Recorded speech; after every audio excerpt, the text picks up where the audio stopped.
पहली बड़ी खबर। सबसे पहले आपको बताएं, पीएम मोदी साइप्रस दौरे पर हैं। प्रधानमंत्री नरेंद्र मोदी साइप्रस पहुंच गए। साइप्रस के राष्ट्रपति निकोस ने एयरपोर्ट पर रेड कारपेट बिछाकर उनका स्वागत किया। राष्ट्रपति निकोस पीएम मोदी का हाथ पकड़कर साथ चले। दरअसल आपको बताएं, पीएम मोदी रविवार को 3 देशों की 4 दिन की यात्रा पर रवाना हुए। प्रधानमंत्री नरेंद्र मोदी 15 और 16 जून को साइप्रस में, 16 और 17 जून को कनाडा में G7 शिखर सम्मेलन में भाग लेंगे और इसके बाद फिर पीएम मोदी 18 जून को क्रोएशिया जाएंगे, 19 जून को भारत लौट आएंगे। साथ ही आपको बताएं, अहमदाबाद विमान हादसे से जुड़े अपडेट भी आ रहे हैं। अहमदाबाद में हुए विमान हादसे के बाद डीएनए टेस्ट के जरिए लोगों की पहचान की जा रही है। रविवार दोपहर तक पूर्व मुख्यमंत्री विजय रूपाणी समेत कुल 42 लोगों के डीएनए का मिलान हो गया था। गुजरात के गृह मंत्री हर्ष संघवी ने खुद इसकी जानकारी दी है। 22 अतिरिक्त डीएनए नमूनों का मिलान किया गया, जिससे अब तक कुल 42 डीएनए नमूनों का मिलान हो चुका है। विजय रूपाणी का डीएनए मैच होने की जानकारी मुख्यमंत्री भूपेंद्र पटेल ने उनके परिजनों को दी। यानी अहमदाबाद विमान हादसे में जान गंवाने वाले गुजरात के पूर्व मुख्यमंत्री विजय रूपाणी जी के शव की पहचान हो गई है। रविवार को उनका डीएनए मैच हो गया।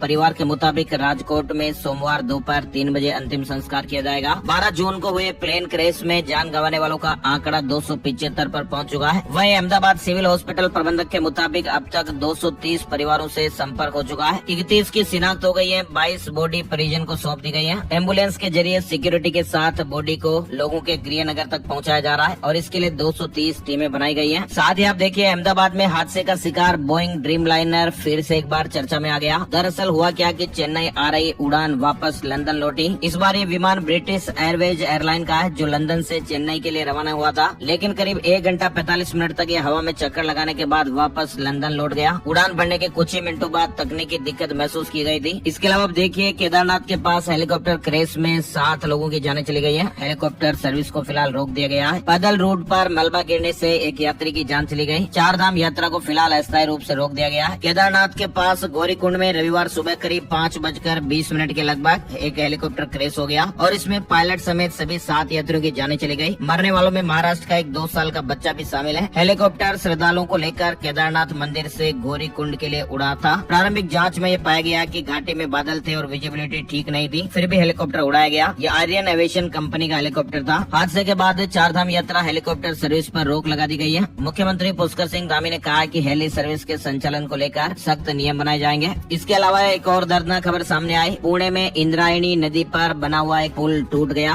और इस पुल के टूट जाने से हादसे में 4 लोगों की जानें चली गई। 18 लोग घायल हो गए, 41 को बचा लिया गया। महाराष्ट्र के पुणे जिले के मावल तहसील के कुंडमाला गाँव के पास में रविवार दोपहर 3:30 बजे के लगभग इंद्रायणी नदी पर ये पुल बना हुआ है, वो टूटा गया था। 4 लोगों की जाने गए, 18 घायल हो गए और एनडीआरएफ की टीमों ने 41 लोगों का रेस्क्यू किया। खबरों में बताया जा रहा था कि कुछ लोग तो अभी भी लापता है। सर्च ऑपरेशन जारी है। पुणे हादसे पर पीएम मोदी और गृह मंत्री ने सीएम फडणवीस से बातचीत की। इसके अलावा आप देखिए, मथुरा में एक साथ 6 मकान ढह गए, 3 लोगों की जानें चली गई। मथुरा के गोविंद नगर इलाके में भी रविवार दोपहर करीब 12 बजे के आसपास एक साथ 6 मकान अचानक से भरभरा कर गिर गए। हादसे में 4 लोगों को मलबे से निकाला गया, जिनमें से 3 लोगों की जानें चली गई, एक का इलाज चल रहा है। दरअसल ये जो मकान ढहे हैं, इसके आसपास कुछ जेसीबी चल रही थी और ये मकान मिट्टी के टीले पर बने हुए थे। मिट्टी धसकी और एक के बाद एक सभी मकान मलबे में तब्दील हो गए। 6 मकान ढह गए। चलिए आगे बढ़ते हैं। बड़ी खबर देखिए, एक बार गलती हो सकती है, दोबारा नहीं। पचमढ़ी शिविर में अमित शाह की बीजेपी नेताओं को सख्त नसीहत। मध्य प्रदेश के पचमढ़ी में बीजेपी का प्रशिक्षण शिविर आयोजित हो रहा है। भारतीय जनता पार्टी के वरिष्ठ नेता और केंद्रीय गृह सहकारिता मंत्री अमित शाह ने पार्टी नेताओं को साफ शब्दों में चेताया कि वे बेवजह और विवादित बयान देने से बचें। अमित शाह का कहना था कि गलती एक बार हो जाती है, लेकिन इस बात का ध्यान रहे कि दोबारा ना हो। चलिए आगे बढ़ते हैं। बड़ी खबर, ईरान और इजरायल के बीच जल्द ही शांति होगी, दोनों देशों को सौदा करना चाहिए। डोनाल्ड ट्रंप ने बड़ा बयान दिया है। ईरान और इजरायल के बीच संघर्ष जारी है और इसी बीच अमेरिका के राष्ट्रपति डोनाल्ड ट्रंप का एक बड़ा बयान सामने आया। उन्होंने कहा कि ईरान और इजरायल के बीच जल्दी शांति होगी और डोनाल्ड ट्रंप ने ईरान को चेतावनी भी दी और कहा कि अगर हम पर हमला हुआ तो अमेरिकी सेना पूरी ताकत के साथ आप पर टूट पड़ेगी। ईरान और इजरायल के बीच बढ़ते तनाव के बीच रविवार को डोनाल्ड ट्रंप ने स्पष्ट कर दिया है और कहा कि अमेरिका का भी हालिया हमलों में कोई भी हाथ नहीं है। और इसके साथ ही डोनाल्ड ट्रंप ने यह भी चेतावनी दी है कि अमेरिकी हितों के खिलाफ किसी भी उकसावे का करारा जवाब दिया जाएगा। ईरान पर हुए हमले से अमेरिका का कोई लेना देना नहीं है, डोनाल्ड ट्रंप ने ये बात कही है। फिलहाल आपको बताएं, ईरान और इजरायल के बीच आपसी हमलों की एक सीरीज के बाद अब मिडिल ईस्ट में तनाव भारी लेवल पर बढ़ गया है। देखिए आप, ये तीसरे विश्व युद्ध की शुरुआत खतरनाक मोड़ पर पहुंचा। इजरायल और ईरान का टकराव, खामेनेई ने भी चेतावनी दे डाली है।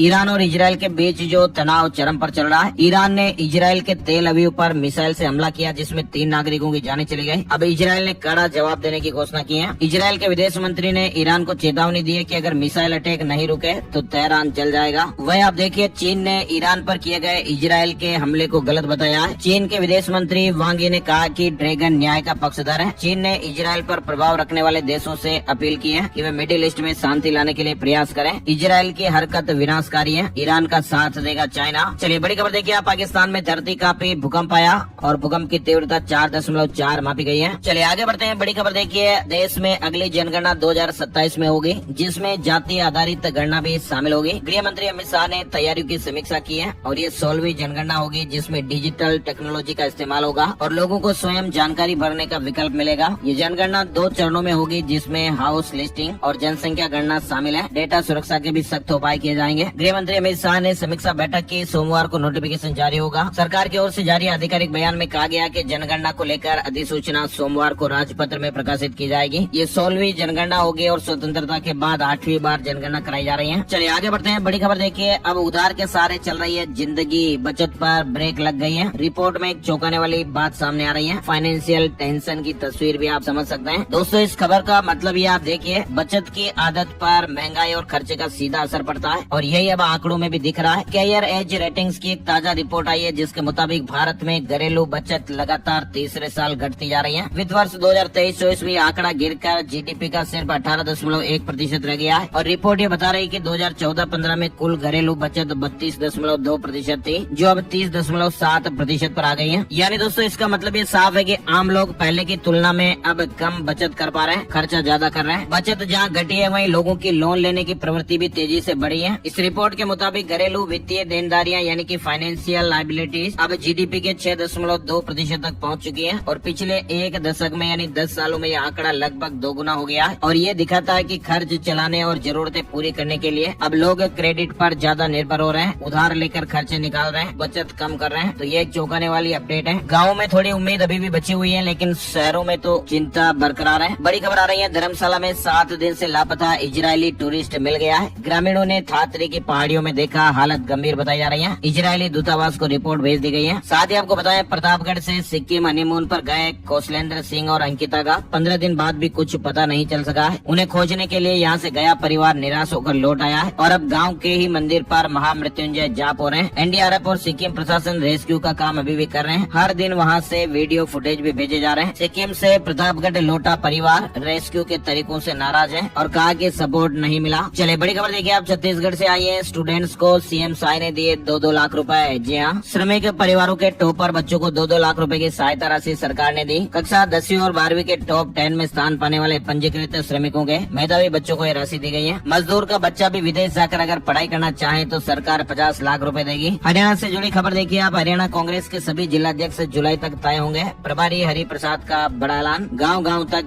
संगठन मजबूत होगा। हरियाणा प्रदेश कांग्रेस कमेटी का संगठन सृजन अभियान अभी भी जारी है। वही आप देखिए, हरियाणा में पुलिस कांस्टेबल भर्ती रद्द हो गई है। बोनस अंक काट कर रिजल्ट जारी। दरअसल हरियाणा पुलिस में 5600 पुरुष एवं महिला कांस्टेबल भर्ती का विज्ञापन वापस होगा। सरकार ने हरियाणा स्टाफ सिलेक्शन कमीशन को इसकी मंजूरी दे दी है। अब इस पुलिस भर्ती के लिए सीईटी 2025 के बाद नया नोटिफिकेशन निकाला जाएगा। हरियाणा सरकार का नया पोर्टल, ग्रामीणों की मांगे अब ऑनलाइन, सरकार को बताएं अपने मन की बात। हरियाणा सरकार ने ग्राम दर्शन पोर्टल की शुरुआत की है, जिससे ग्रामीण ऑनलाइन माध्यम से विकास कार्यों के लिए मांग और शिकायतें दर्ज करा पाएंगे। वहीं हरियाणा में विवाह शगुन योजना के नियम में बदलाव हुआ है, जिनमें विवाह शगुन योजना का लाभ लेने के लिए ऑनलाइन पंजीकरण अनिवार्य कर दिया गया है। अब शादी के 6 महीने के भीतर ई दिशा पोर्टल पर पंजीकरण कराना होगा। साथ ही आप देखिए, हरियाणा सरकार का एक और बड़ा फैसला, पेंशन से जुड़ी बड़ी खबर आ रही है। हरियाणा में सैनिक सरकार ने रिटायर्ड कर्मचारियों और उनके परिवारों के लिए एक महत्वपूर्ण फैसला लिया है। 1 जनवरी 2016 से पहले रिटायर हुए कर्मचारियों की पेंशन अब कम से कम 9,000 होगी। इसके लिए 2016 से पहले के रूल्स को रिवाइज किया गया है। यानी नए संशोधन के तहत राज्य सरकार ने तय किया कि जो कर्मचारी 1 जनवरी 2016 से पहले रिटायर हुए हैं, उनकी संशोधित पेंशन अब उनके अंतिम वेतन का 50% तय की जाएगी। इसके साथ ही उनके आश्रितों परिवार को 30% पारिवारिक पेंशन मिलेगी। फाइनेंस डिपार्टमेंट ने पहले सेवानिवृत्त या दिवंगत कर्मचारियों की पेंशन की गणना 1 जनवरी 1986 के वेतन के आधार पर करने का नया फॉर्मूला जारी किया है। वही देखिए, अब आईटीबीपी के हिमाद्री ट्रैकिंग दल को सीएम ने रवाना किया। 27 घाटियों और 27 दर्रों को पार कर 1032 किलोमीटर की यात्रा होगी। पर्यटन को बढ़ावा देना मुख्य उद्देश्य है। शनिवार को मुख्यमंत्री पुष्कर सिंह धामी जी ने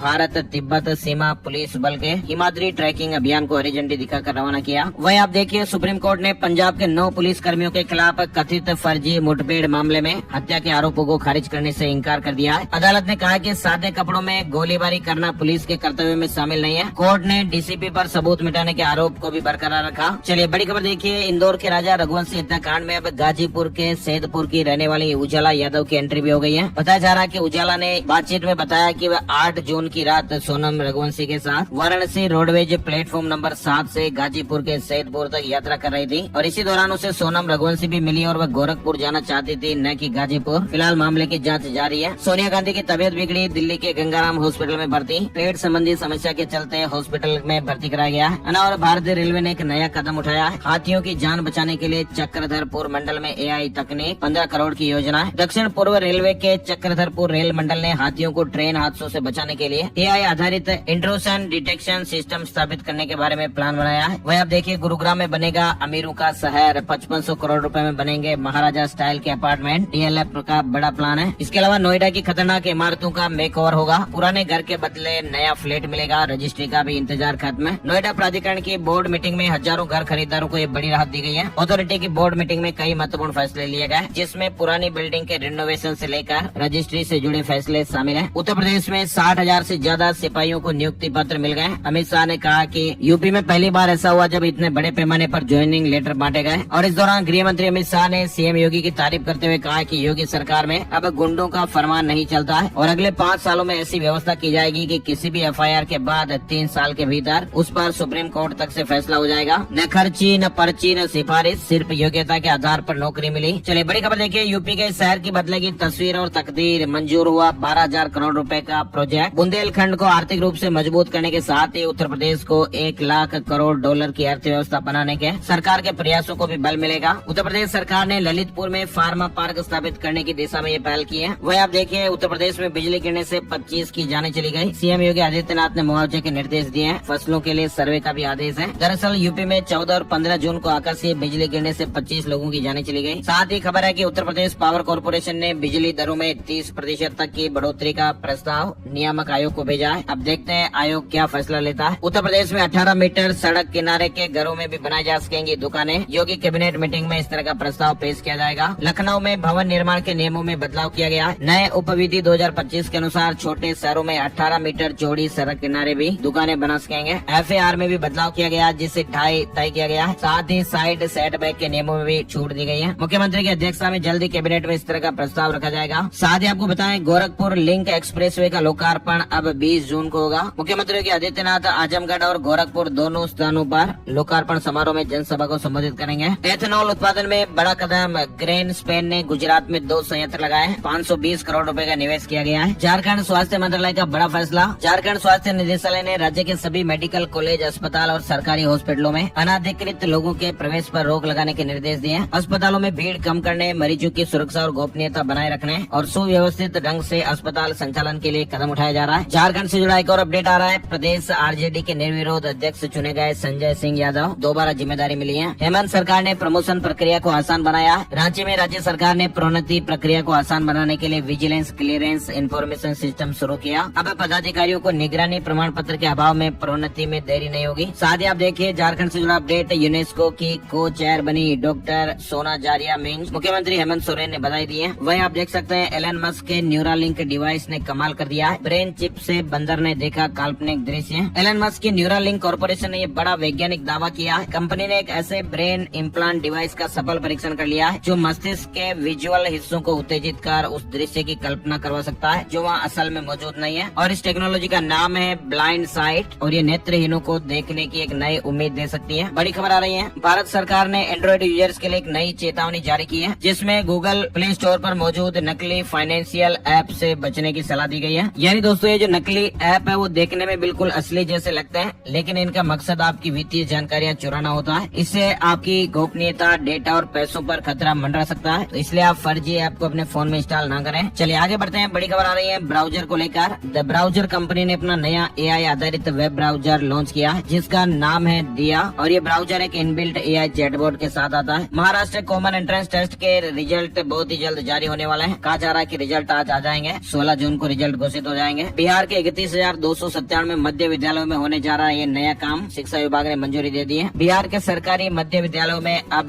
कंप्यूटर की कक्षाएं भी शुरू होगी। पहले चरण में 31,297 विद्यालयों में कंप्यूटर और स्मार्ट क्लास की व्यवस्थाएं की जाएगी। 6ठी से 8वीं तक के विद्यार्थियों को प्रशिक्षित शिक्षक कंप्यूटर पढ़ाएंगे। वहीं आपको बताएं LIC HFL में अप्रेंटिसशिप पदों को भरने के लिए 250 पदों पर वैकेंसी निकाली गई है। पंजाब से बड़ी खबर, आम आदमी क्लिनिक में अब गर्भवती महिलाओं को फ्री इलाज मिलेगा। इसके अलावा भी और कई सुविधाएं दी जाएगी। सभी टेस्ट और दवाइयां भी फ्री उपलब्ध होंगी। और मनाली में टूरिस्टों की आमद में बढ़ोतरी हो रही है। बाहरी राज्यों से रिकॉर्ड 4020 पर्यटक पहुंचे। होटलों में फुल ऑक्यूपेंसी देखी जा रही है। इसके अलावा उत्तराखंड में कड़े भू कानून के लिए नियमावली बनाई जा रही है। पोर्टल भी तैयार हो रहा है। उत्तराखंड में सख्त भू कानून लागू हो चुका है। भूमि की खरीद बिक्री पर निगरानी रखने के लिए भू पोर्टल बनाया जा रहा है। अवैध भूमि को सरकार में चिन्हित किया जा रहा है। साथ ही आपको बताएं हाई कोर्ट का बड़ा आदेश। जी हाँ, कर्नाटक हाई कोर्ट ने ओला, उबर या रैपिडो की बाइक टैक्सी सर्विसेज को आज यानी 16 जून 2025 से बंद करने के आदेश सुनाए हुए हैं। कोर्ट ने ये साफ कह दिया कि जब तक कर्नाटक सरकार मोटर वाहन अधिनियम 1988 के तहत बाइक टैक्सी के लिए पक्के नियम कायदे नहीं बनाती, तब तक इन सेवाओं को राज्य में चालू नहीं रखा जाएगा। चलिए बड़ी खबर महाराष्ट्र से आ रही है। महाराष्ट्र सरकार जल्द ही पंजीकृत निर्माण श्रमिकों को पेंशन प्रदान करेगी। महाराष्ट्र भवन और अन्य निर्माण श्रमिक कल्याण बोर्ड में रजिस्टर्ड श्रमिकों को इस योजना के तहत 12,000 रूपए मिलेंगे। इग्नू ने होम साइंस में पहला PG कोर्स शुरू कर दिया है। ग्रीन कार्ड नियमों में बड़ा बदलाव। अब विदेशी वर्कर्स को इस बात का ध्यान रखना पड़ेगा। अमेरिका में ग्रीन कार्ड को लेकर एक नया नियम पेश किया गया है और इसके तहत अब ग्रीन कार्ड आवेदकों को फिर से मेडिकल एग्जाम करवाने की जरूरत पड़ सकती है। दरअसल US citizenship and immigration service ने फॉर्म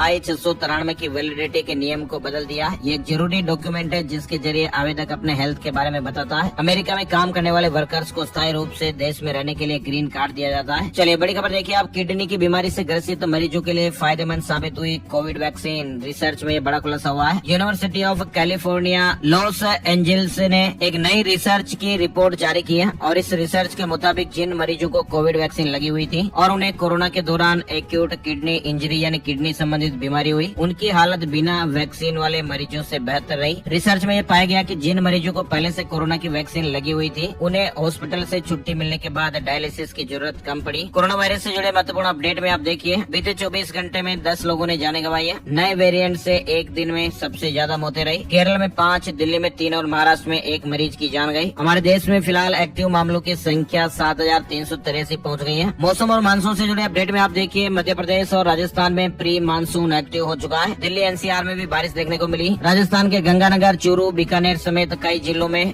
दिन के बाद मौसम बदला और तेज बरसात भी देखने को मिली। राजस्थान में प्री मानसून की बारिश से सड़कें लबालब हो गई। आज 11 जिलों में भारी बरसात का अलर्ट है। मौसम विभाग ने 16 जून को भी राजस्थान के 11 जिलों में भारी बारिश का ऑरेंज अलर्ट, जबकि शेष सभी जिलों में हल्की से मध्यम बारिश का येलो अलर्ट जारी किया है। मध्य प्रदेश में भी मानसून की एंट्री से पहले आंधी बारिश। इंदौर में बारिश से कुछ समय के लिए राहत मिली। उमस ने बेहाल भी किया। हरियाणा के 9 जिलों में बारिश हुई। हरियाणा राज्य में 19 जून से प्री मानसूनी हवाओं के आने की संभावना से मौसम में फिर से बदलाव आने के आसार बन रहे हैं। हिमाचल प्रदेश के 7 जिलों में आंधी तूफान का अलर्ट। 20 जून तक मौसम खराब रहेगा, गर्मी से राहत मिलेगी। यूपी में भारी बारिश, वज्रपात का येलो अलर्ट है। मौसम विभाग ने चेतावनी जारी की है। सोमवार को 51 जिलों में बारिश के साथ बिजली गिरने की संभावना है और इसके लिए येलो अलर्ट भी जारी किया गया है। वहीं देखिए आप, नेशनल इंश्योरेंस कंपनी में 266 प्रशासनिक अधिकारियों की भर्ती। 3 जुलाई 2025 तक आवेदन का मौका दिया जा रहा है। राजस्थान RS मुख्य परीक्षा के लिए प्रवेश पत्र जारी हो गए। 17 और 18 जून को एग्जाम होगा। राजस्थान प्री DLED रिजल्ट जारी हो गया है। राजस्थान BSTC 2025 का आयोजन 1 जून को राज्य भर में निर्धारित परीक्षा केंद्रों पर हुआ था। परिणाम जारी हो गया है। वहीं देखिए आप, इंदौर में खेला जाएगा भारत न्यूजीलैंड वनडे मैच। जनवरी 2026 में होगा सीरीज का तीसरा मुकाबला। BCCI ने वेन्यू फाइनल किया है। जयपुर में बच्चों को फिल्म बनाने की ट्रेनिंग मिली।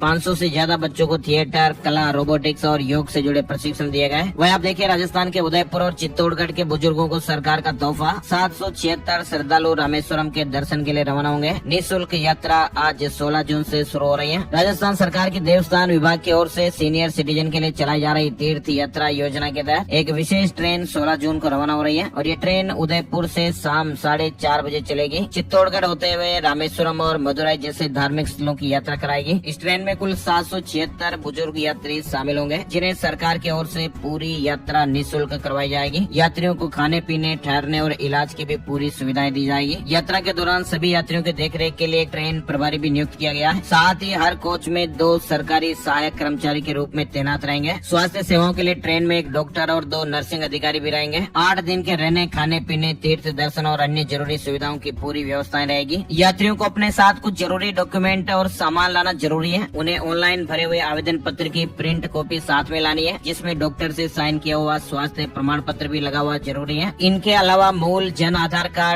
कार्ड और 2 पासपोर्ट साइज के फोटो भी लाने जरूरी है। और इसके अलावा यात्रियों को अपने जरूरी दवाइयाँ, दैनिक इस्तेमाल की चीजें, टूथब्रश, साबुन, तौलिया वगैरह अपने बैग में रख कर लाना है। वही आप देखिए, बिजली कंपनी कर्मचारियों की मेडिकल हिस्ट्री करेगी अपडेट। राजस्थान राज्य विद्युत प्रसारण निगम लिमिटेड ने कर्मचारियों की मेडिकल हिस्ट्री रिकॉर्ड को अपडेट करने की प्रक्रिया शुरू की है और इसके लिए SAP ERP सिस्टम में नया फीचर जोड़ा गया है, जिसमें गंभीर बीमारियों और विशेष स्थितियों से जुड़ा मेडिकल डेटा अपलोड किया जा सकेगा। साथ ही मध्य प्रदेश से एक बड़ी खबर आ रही है। सरकारी स्कूलों के विद्यार्थियों को इस बार मध्य प्रदेश सरकार खुद यूनिफॉर्म नहीं बांटेगी। इसके बजाय उनके बैंक खातों में सीधे पैसे ट्रांसफर किए जाएंगे। दरअसल ऐसी खबरें आ रही है जिसमें बताया जा रहा है कि 17 जून को होने वाली कैबिनेट की बैठक में इस तरह के प्रस्ताव पर मुहर लगेगी और इस योजना के तहत कक्षा 1 से 8वीं तक के लगभग 60 लाख छात्रों को यूनिफॉर्म के लिए 600 रुपए प्रति विद्यार्थी की राशि उनके बैंक खातों में भेजी जाएगी। और अब चलते बात कर लेते हैं आज का राशिफल। आज 16 जून सोमवार के ग्रह नक्षत्र शुभ योग बना रहे हैं, जिससे आज मेष राशि के लोगों को बिजनेस में तरक्की का मौका मिल सकता है। सिंह राशि वालों को रुका हुआ पैसा मिल सकता है और नौकरी में अच्छी खबर भी मिलने के योग है। कुंभ राशि के लोगों को फंसा हुआ पैसा मिलने से आर्थिक स्थितियां बेहतर होगी। मीन राशि वालों के रुके हुए कामों में तेजी आ सकती है और इसके अलावा बाकी राशियों के लिए मिला जुला दिन रहेगा।